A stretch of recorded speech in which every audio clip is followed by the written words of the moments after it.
The Age of Innocence by Edith Wharton. Book 2, Chapter 19. The day was fresh, with a lively spring wind full of dust.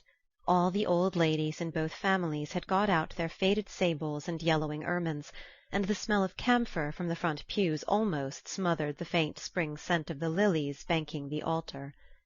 Newland Archer, at a signal from the sexton, had come out of the vestry and placed himself with his best man on the chancel-step of Grace Church. The signal meant that the brougham bearing the bride and her father was in sight, but there was sure to be a considerable interval of adjustment and consultation in the lobby, where the bridesmaids were already hovering like a cluster of Easter blossoms.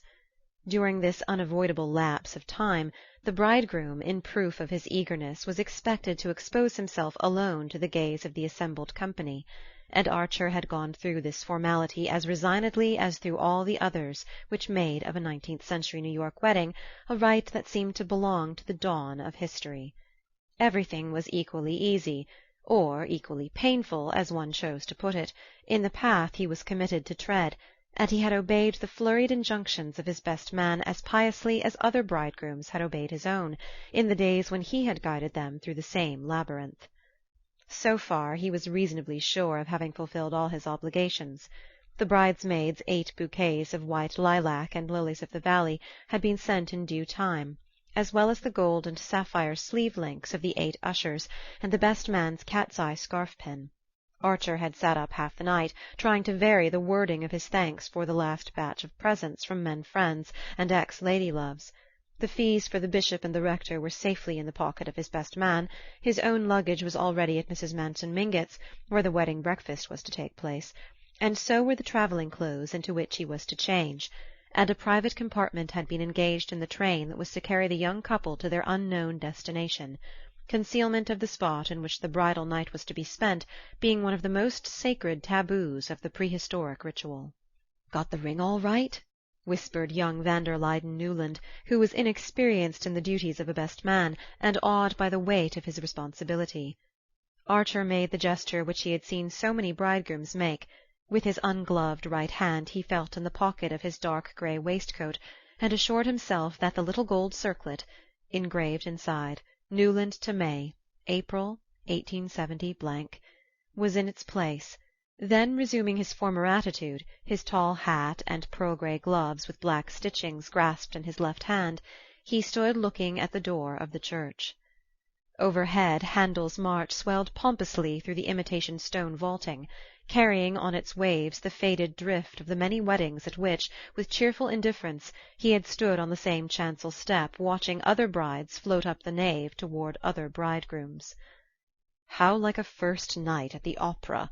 he thought, recognizing all the same faces in the same pews, and wondering if, when the last trump sounded, Mrs. Selfridge Merry would be there with the same towering ostrich feathers in her bonnet, and Mrs. Beaufort with the same diamond earrings and the same smile, and whether suitable proscenium seats were already prepared for them in another world. After that there was still time to review, one by one, the familiar countenances in the first rows, the women's sharp with curiosity and excitement, the men's sulky with the obligation of having to put on their frock-coats before luncheon and fight for food at the wedding breakfast. "Too bad the breakfast is at old Catherine's," the bridegroom could fancy Reggie Chivers saying, "but I'm told that Lovell Mingott insisted on its being cooked by his own chef, so it ought to be good if one can only get at it." And he could imagine Sillerton Jackson adding with authority, "My dear fellow, haven't you heard? It's to be served at small tables, in the new English fashion." Archer's eyes lingered a moment on the left-hand pew, where his mother, who had entered the church on Mr. Henry van der Luyden's arm, sat weeping softly under her Chantilly veil, her hands in her grandmother's ermine muff. "Poor Janey," he thought, looking at his sister. "Even by screwing her head around she can only see the people in the few front pews, and they're mostly dowdy Newlands and Dagonets." On the hither side of the white ribbon dividing off the seats reserved for the families he saw Beaufort, tall and red-faced, scrutinizing the women with his arrogant stare. Beside him sat his wife, all silvery chinchilla and violets, and on the far side of the ribbon Lawrence Lefferts's sleekly brushed head seemed to mount guard over the invisible deity of good form, who presided at the ceremony. Archer wondered how many flaws Lefferts's keen eyes would discover in the ritual of his divinity. Then he suddenly recalled that he too had once thought such questions important. The things that had filled his days seemed now like a nursery parody of life, or like the wrangles of medieval schoolmen over metaphysical terms that nobody had ever understood. A stormy discussion as to whether the wedding presents should be shown had darkened the last hours before the wedding, and it seemed inconceivable to Archer that grown-up people should work themselves into a state of agitation over such trifles, and that the matter should have been decided, in the negative, by Mrs. Welland's saying, with indignant tears, "I should as soon turn the reporters loose in my house." Yet there was a time when Archer had had definite and rather aggressive opinions on all such problems, and when everything concerning the manners and customs of his little tribe had seemed to him fraught with world-wide significance. And all the while, I suppose, he thought, real people were living somewhere, and real things happening to them. "There they come!" breathed the best man excitedly, but the bridegroom knew better.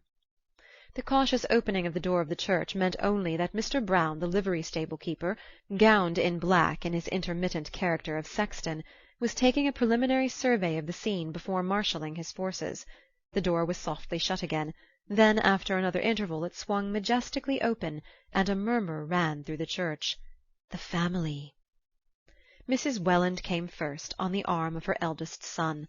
Her large pink face was appropriately solemn, and her plum-coloured satin with pale blue side-panels and blue ostrich plumes in a small satin bonnet met with general approval. But before she had settled herself with a stately rustle in the pew opposite Mrs. Archer's, the spectators were craning their necks to see who was coming after her. Wild rumours had been abroad the day before to the effect that Mrs. Manson Mingott, in spite of her physical disabilities, had resolved on being present at the ceremony, and the idea was so much in keeping with her sporting character that bets ran high at the clubs as to her being able to walk up the nave and squeeze into a seat. It was known that she had insisted on sending her own carpenter to look into the possibility of taking down the end panel of the front pew, and to measure the space between the seat and the front. But the result had been discouraging, and for one anxious day her family had watched her dallying with the plan of being wheeled up the nave in her enormous bath-chair, and sitting enthroned in it at the foot of the chancel. The idea of this monstrous exposure of her person was so painful to her relations that they could have covered with gold the ingenious person who suddenly discovered that the chair was too wide to pass between the iron uprights of the awning which extended from the church door to the curbstone. The idea of doing away with this awning, and revealing the bride to the mob of dressmakers and newspaper reporters who stood outside, fighting to get near the joints of the canvas, exceeded even old Catherine's courage, though for a moment she had weighed the possibility. "Why, they might take a photograph of my child and put it in the papers!" Mrs. Welland exclaimed when her mother's last plan was hinted to her, and from this unthinkable indecency the clan recoiled with a collective shudder. The ancestress had had to give in, but her concession was bought only by the promise that the wedding breakfast should take place under her roof, though, as the Washington Square connection said, with the Wellands' house in easy reach it was hard to have to make a special price with Brown to drive one to the other end of nowhere. Though all these transactions had been widely reported by the Jacksons, a sporting minority still clung to the belief that old Catherine would appear in church, and there was a distinct lowering of the temperature when she was found to have been replaced by her daughter-in-law. Mrs. Lovell Mingott had the high colour and glassy stare induced in ladies of her age and habit by the effort of getting into a new dress. But once the disappointment occasioned by her mother-in-law's non-appearance had subsided, it was agreed that her black chantilly over lilac satin, with a bonnet of Parma violets, formed the happiest contrast to Mrs. Welland's blue and plum colour. Far different was the impression produced by the gaunt and mincing lady who followed on Mr. Mingott's arm, in a wild dishevelment of stripes and fringes and floating scarves, and as this last apparition glided into view Archer's heart contracted and stopped beating. He had taken it for granted that the Marchioness Manson was still in Washington, where she had gone some 4 weeks previously with her niece, Madame Olenska. It was generally understood that their abrupt departure was due to Madame Olenska's desire to remove her aunt from the baleful eloquence of Dr. Agathon Carver, who had nearly succeeded in enlisting her as a recruit for the Valley of Love, and in the circumstances no one had expected either of the ladies to return for the wedding. For a moment Archer stood with his eyes fixed on Medora's fantastic figure, straining to see who came behind her, but the little procession was at an end, for all the lesser members of the family had taken their seats, and the 8 tall ushers, gathering themselves together like birds or insects preparing for some migratory manoeuvre, were already slipping through the side doors into the lobby. "Newland, I say, she's here!" the best man whispered. Archer roused himself with a start. A long time had apparently passed since his heart had stopped beating, for the white and rosy procession was in fact half-way up the nave. The bishop, the rector, and 2 white-winged assistants were hovering about the flower-banked altar, and the first chords of the Spohr Symphony were strewing their flower-like notes before the bride. Archer opened his eyes, but could they really have been shut, as he imagined? And felt his heart beginning to resume its usual task. The music, the scent of the lilies on the altar, the vision of the cloud of tulle and orange blossoms floating nearer and nearer, the sight of Mrs. Archer's face suddenly convulsed with happy sobs, the low benedictory murmur of the rector's voice, the ordered evolutions of the 8 pink bridesmaids and the 8 black ushers, all those sights, sounds, and sensations, so familiar in themselves, so unutterably strange and meaningless in his new relation to them, were confusedly mingled in his brain. "My God," he thought, "have I got the ring?" And once more he went through the bridegroom's convulsive gesture. Then, in a moment, May was beside him, such radiance streaming from her that it sent a faint warmth through his numbness, and he straightened himself and smiled into her eyes. "Dearly beloved, we are gathered together here," the rector began. The ring was on her hand, the bishop's benediction had been given, the bridesmaids were poised to resume their place in the procession, and the organ was showing preliminary symptoms of breaking out into the Mendelssohn March, without which no newly-wedded couple had ever emerged upon New York. "Your arm! I say, give her your arm!" young Newland nervously hissed, and once more Archer became aware of having been adrift far off in the unknown. What was it that had sent him there, he wondered?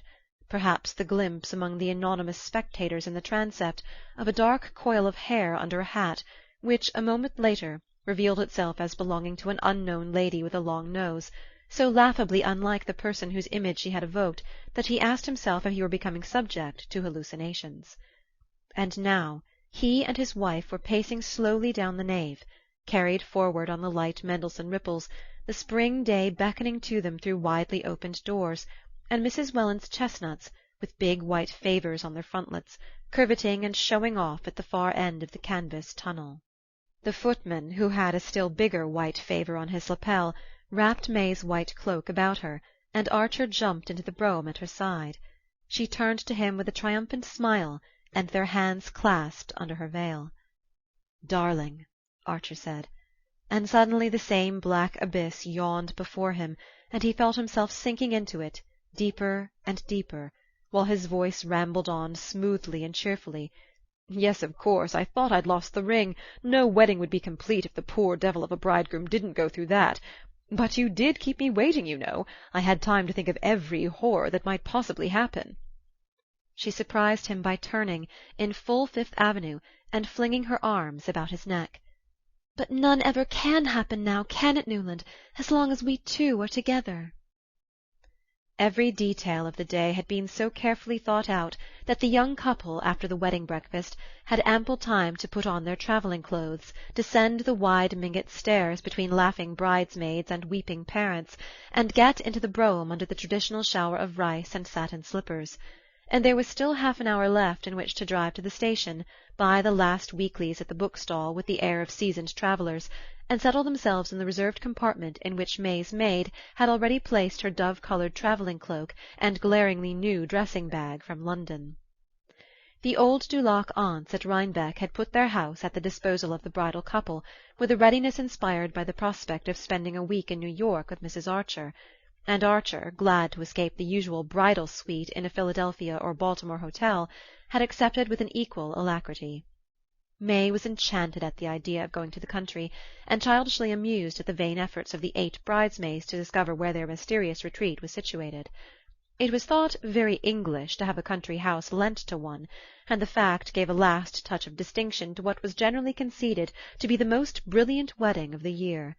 But where the house was no one was permitted to know, except the parents of bride and groom, who, when taxed with the knowledge, pursed their lips and said mysteriously, "Ah, they didn't tell us," which was manifestly true, since there was no need to.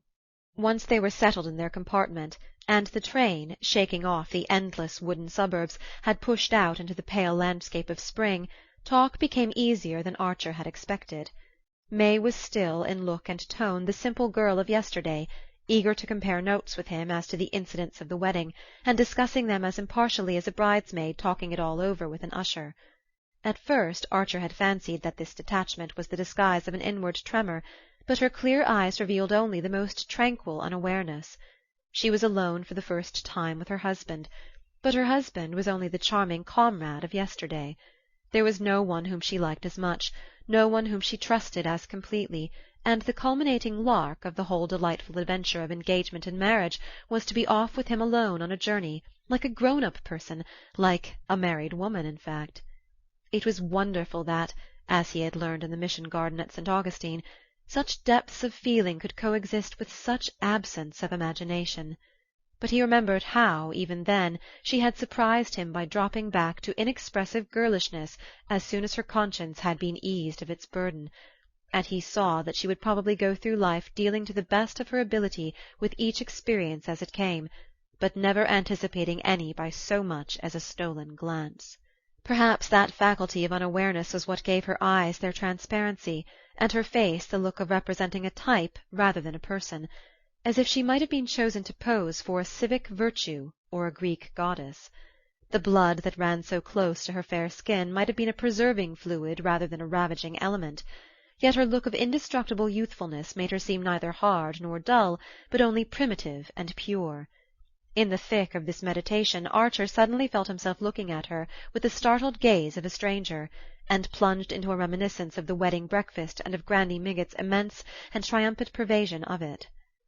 May settled down to frank enjoyment of the subject. "I was surprised, though, weren't you, that Aunt Medora came after all? Ellen wrote that they were neither of them well enough to take the journey. I do wish it had been she who had recovered. Did you see the exquisite old lace she sent me?" He had known that the moment must come sooner or later, but he had somewhat imagined that by force of willing he might hold it at bay. "Yes, no. Yes, it was beautiful," he said, looking at her blindly, and wondering if, whenever he heard those two syllables, all his carefully built-up world would tumble about him like a house of cards. "Aren't you tired? It will be good to have some tea when we arrive. I'm sure the aunts have got everything beautifully ready," he rattled on, taking her hand in his, and her mind rushed away instantly to the magnificent tea and coffee service of Baltimore silver which the Beauforts had sent, and which "went" so perfectly with Uncle Lovell Mingott's trays and side-dishes. In the spring twilight the train stopped at the Rhinebeck station, and they walked along the platform to the waiting carriage. "Ah, how awfully kind of the Van der Luydens! They've sent their man over from Skuytercliff to meet us," Archer exclaimed, as a sedate person out of livery approached them and relieved the maid of her bags. "I'm extremely sorry, sir," said this emissary, "that a little accident has occurred at the Miss Dulacs, a leak in the water-tank. It happened yesterday, and Mr. Van der Luyden, who heard of it this morning, sent a housemaid up by the early train to get the patroon's house ready.